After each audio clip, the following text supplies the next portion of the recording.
Welcome to the Fish North Georgia podcast, where we talk everything fishing here in North Georgia. Make a cast over that brush pile and bring wolf packs of spotted bass up. Georgia is blessed with so many of these electric-only lakes. No, I didn't say that, Danny. Don't be so, speculating now.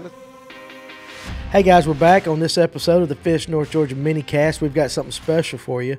A couple months ago, we went out on Yahula Reservoir with Shane Dover to do a little jig fishing, and we had a conversation in the boat that we recorded with Shane, in which he tells us how he fishes jigs, what he fishes them with, what he looks for, all the things related to jig fishing that he likes to do.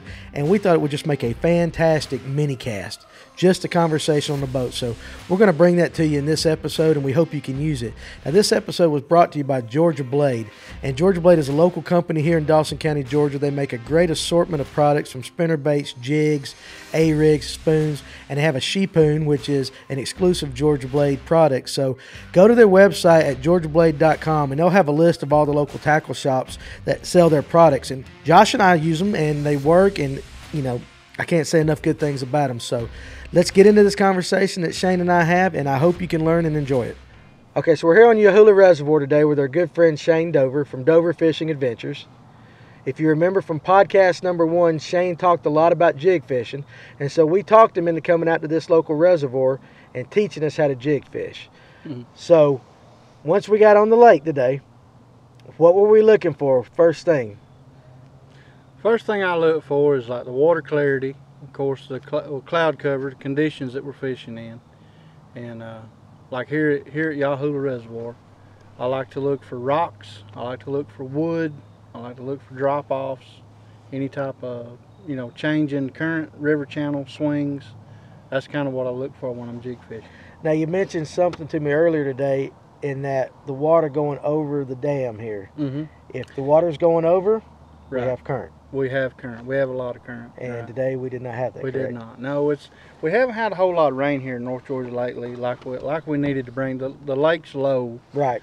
So the river doesn't have a lot of water flowing in, so naturally there's not a lot of water flowing out. Right. So that reduces our current in the rivers and out here on the main body quite a bit. And did it once you saw that pulling up, did it change your approach to what you're fixing to show me? Or yeah, it changes it in the aspect of you really have to slow down and work hard for the bite.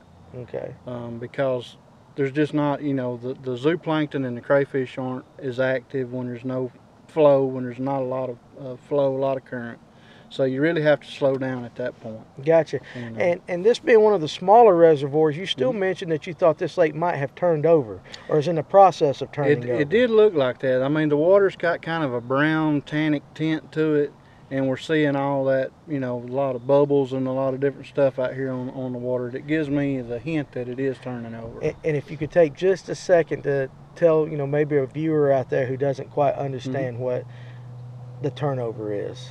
It's basically where the lake, the thermocline flips.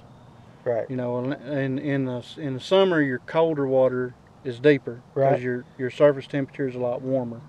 And then once the weather changes, the lake basically flips. That cold water comes up, warmer water goes down. Gotcha. And and a lot of times it's really hard to catch fish when the lake's in a turnover. Maybe 2 times a year it does that, fall and the spring kind of thing? Okay, I got you. And some people say some lakes turn over more often than that. It depends on the weather, yeah. Really? Okay, I did not know that. All right, so we get on the boat and we start heading. You pick the first spot up river, what they would call it here. Right. And we got to fishing. So let's talk about the equipment that you used today throwing a jig. All right. You said you had 2 rods specifically. I do. So. I use a Duckett Silverado rod, 7-foot, medium heavy action. I really like. It's a good sensitive rod. It's got a lot of backbone. It's got a good tip. Not a real soft tip. But then the reel I use is a 13 Origin. It's got a 8:1 gear ratio, which is fast. Right. But I can pick up a lot of line quick with it. I can still fish it slow, but if I need to pick up a lot of line quick, because as you've seen, sometimes a fish grabs it and it's swimming with that lure. Right, you got to get it in real quick. I got to catch up to it real quick, so Gotcha. that 8-1-to-1 gives me the speed I need to catch up to it. Gotcha. And you said it was medium heavy? It is. It's a medium heavy action rod by Duckett. This is the Silverado, 7 foot. And what brand reel are you using right there? It's a 13 Origin. 13 Origin. Yep. Okay, and line? Fluorocarbon, I guess? I do. I use Sunline FC Sniper. This is 20 pound, which is heavy, but I like anywhere from 17 to 20 pound fluorocarbon. Gotcha. It's just invisible in the water. It doesn't have a lot of stretch to it. Right. And it's Is that got for the your hook set? You like that for your hook sets? Or? Yeah, I get the sensitivity of braid almost with fluorocarbon. Gotcha. Just because, you know, and with that and the low stretch that it has, the sensitivity of it, I can feel that jig. I can make contact with that jig, and I can feel if anything changes at all. Right. Then I know something's going on. A fish has got in his mouth, whatever, and I can get a good hook set. Right. And you talked about a lot today, being able to feel that jig the entirety of the cast. That's very important. Keeping contact with the jig is very important for me. Okay. You know, feeling the jig, feeling the bottom, feeling whether I'm on a rock, whether I'm coming through I'm running some brush, I'm coming over a tree limb, or hitting a sunken log or whatever. Right. All that's very important. Okay. All right. So that's one. What was your other one? The other rod I used today, this one is a Berkeley Amp. It's just a very inexpensive rod you can get, I believe, at Walmart. It's 7 foot medium heavy, and it has a fast action tip, so it has a lot softer tip to it. There's more play in the tip. Right. And it's good for, for skipping. I still get a lot of sensitivity with it. I get a lot more pullback. I can get more of a sweeping hook set with it. With Silverado, you can hammer that sucker. Right, gotcha. And then I've got, this is a Lew's Mach 2 speed spool reel. It's I believe this is a 6.3-to-1 on the speed. No, 7.5-to-1. It's still fast. Still fast. Still fast. Still same. Same scenario where you can catch up to your line if you need to, and I can make a quick cast if I need to. I can get it in quick, and I can flip it back out there quick if I need to. Now with the fast action tip, do you still use this heavy fluorocarbon, or? I do. Well, like what's on here is Sunline FC Sniper, and this is the 15 pound, I believe. I went down in diameter on it because it's I can throw smaller jigs on it, like a 1/4 ounce, and I can still make good contact with the bottom, and I still get that good hook set. But it's more, with your trying to finesse with the jig is when that fast tip comes in handy, where you get good hook set on it. Okay, all right. So we've got our equipment. We've talked about a little bit about what we were looking for today. Mm-hmm. Now you're trying to imitate crayfish, right, pretty much with a jig. Yep, that's what it. One of the questions I asked today while we were out fishing is there a specific species of crayfish that is plentiful across North Georgia? So basically every reservoir may or may not have it, but I mean ought to have this specific type. Chattahoochee crayfish is what's common here in North Georgia. Okay.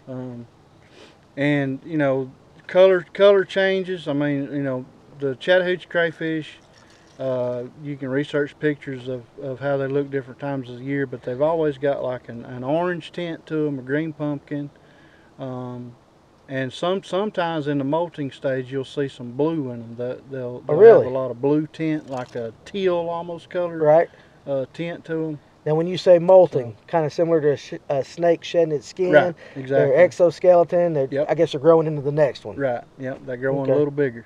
Growing a little bit bigger. Yeah. Okay, so we've got some examples of jigs today that from Georgia Blade. They're the Georgia jigs. Yep. And maybe you can just pick a few colors, kind of talk about where you would use this specific jig at, the color scenarios, maybe what you might throw with it as far as a trailer.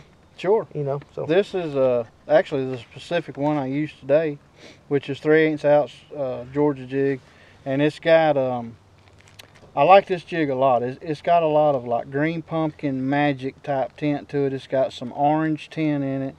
And I really like that. One thing that green pumpkin magic does is on a sunny day, it gives it a lot of flash. Gotcha. Now this would be good when? That's good on a sunny day. Sunny day. Because that flake, that if you can see, it's got like some silverish type, goldish looking tint. When the sun hits that, it reflects. It pops. It gives it a lot of glimmer. Okay. And then another one I like a lot is the green pumpkin with purple Tencel. Man, that purple Tencel is killer. Actually, I think I have one of those already. Yeah, I think you have that one. On my rod. Yeah. Yep. And we were running this today with it was a Zoom trailer. What would you? I used a Zoom Ultra Vibe Speed Crawl. That's pretty much the trailer I'm going to be using 99% of the time. And you said these are considered archy heads. Right. Yep. Okay. It's an archy head. I mean, they're great for skipping. You can skip those things around docks. You can skip them under cover, under overhanging brush, and they swim good. There's basically 3 different types of jigs. You got a swim jig, a football jig, and then an archy style, like a skipping jig. Well, the good thing I like about Georgia Blade's head specifically is you can do all 3 with the same jig. Oh, really? Yeah. Okay.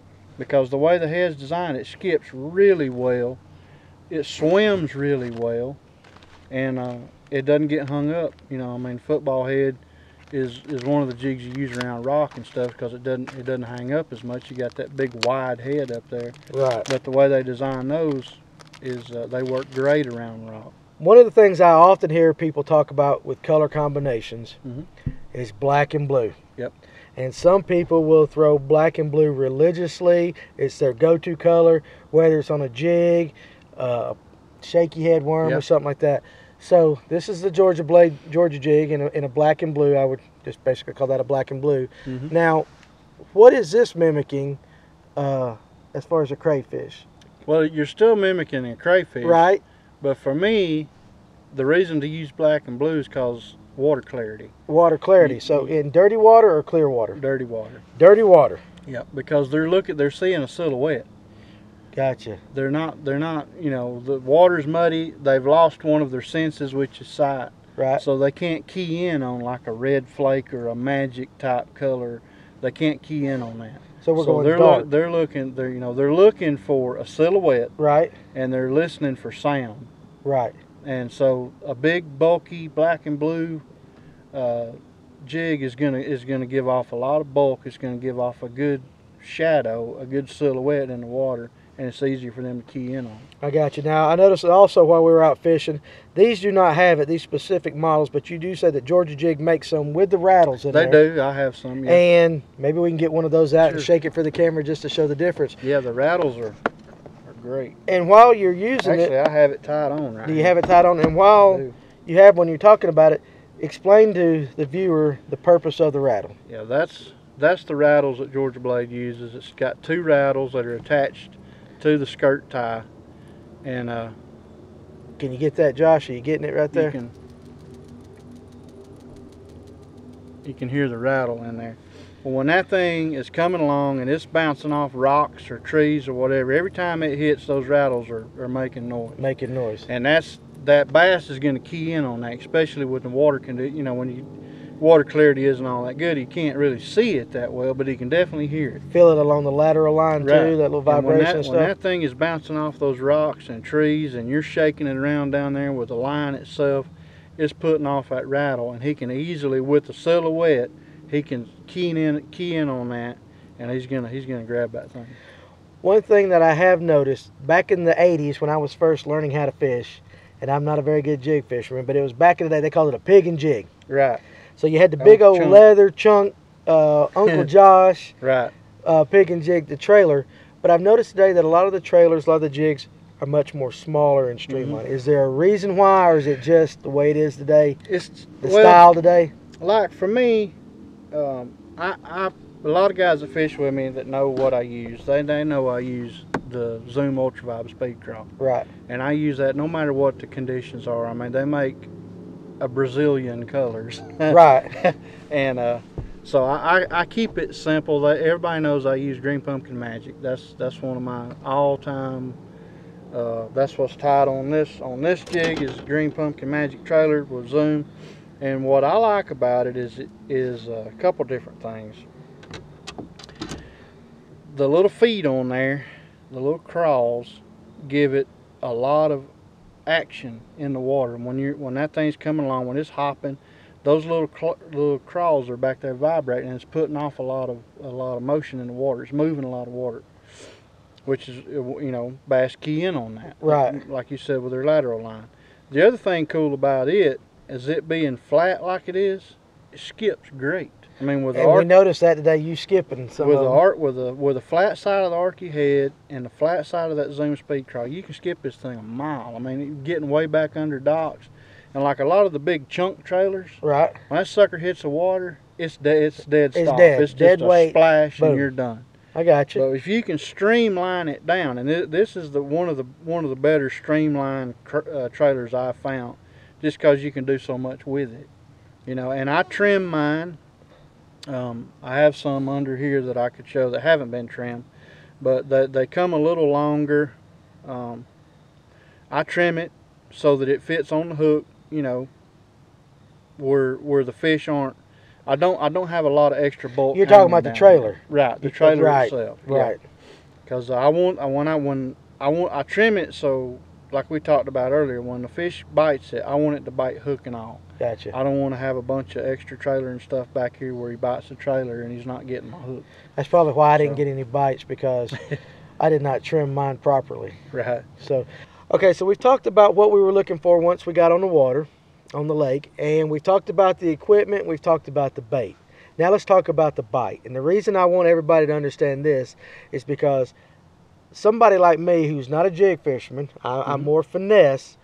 There's a lot of weight on the end of my line now throwing this jig. And you talked today about several different ways to feel a bite. So let's just maybe give a couple of those scenarios, just like you were telling me out there. Well, like the fish, you know, some of the fish we caught today, when the water's cold like this, sometimes they won't just what's referred to as hammer it when the water's warmer. Right. Everything is slower. The crayfish move slower. So what you'll feel is you'll just completely lose contact with your jig. Right. I mean, you'll lose contact with everything. It's just like somebody cut the end of your line and you just have nothing but slack line. Right.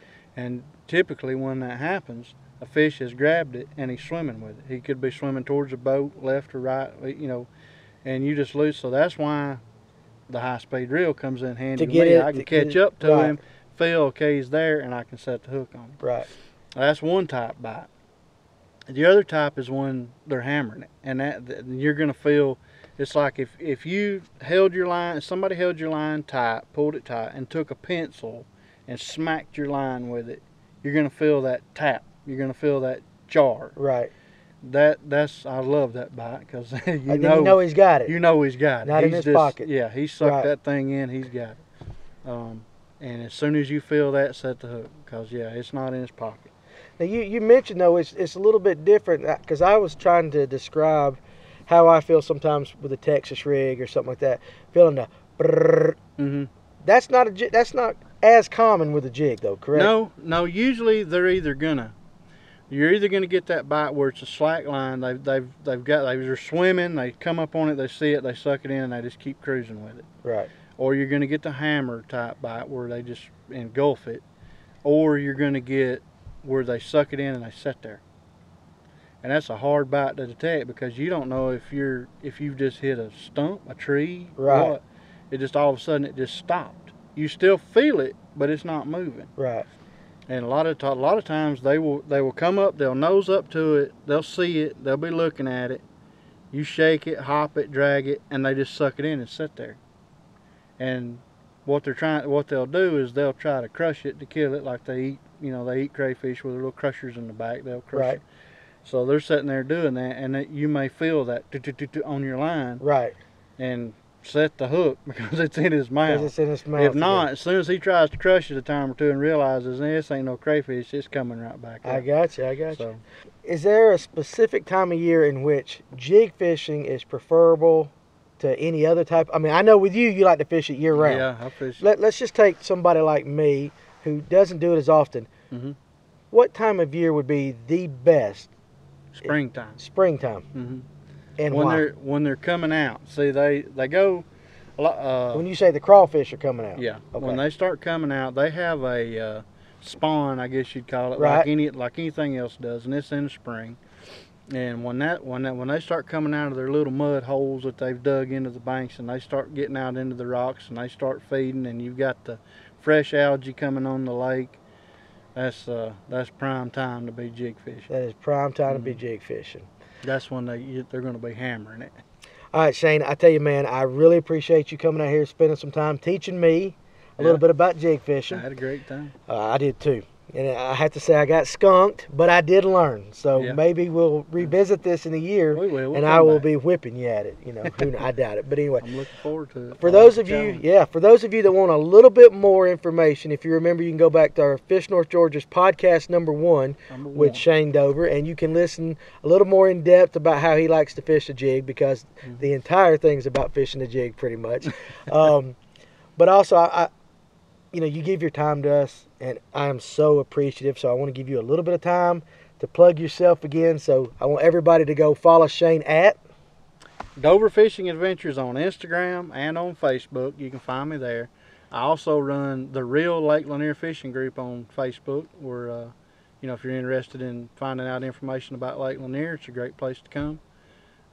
That's my 2 social media platforms, and man, I really appreciate you guys doing what you're doing. Fish North Georgia is awesome. Y'all have some awesome guests on here recently, and I'm sure there's looking forward to what's more to come. Well, we're going to bring a lot more out, but you are one of the cornerstones. And let me tell you people about this. He's not going to like me saying it, but I'm going to say it. He is one of the most honest people I know when it comes to his fishing knowledge. So what he is telling you, he is giving it to you. He's not hiding anything from you. And if you'll just take what he is telling us, put it into practice, I'm sure your fishing will get a lot better. So we appreciate it. Okay, thank you. Thanks. I hope you enjoyed this episode of the Fish North Georgia podcast. If y'all have any topics or guests you'd like to see in the future, leave it in the comments below. Hit that subscribe button, click that bell so that you'll be notified of any future videos. And don't forget to give us a follow on Facebook and Instagram at Fish North Georgia. And we look forward to seeing you soon.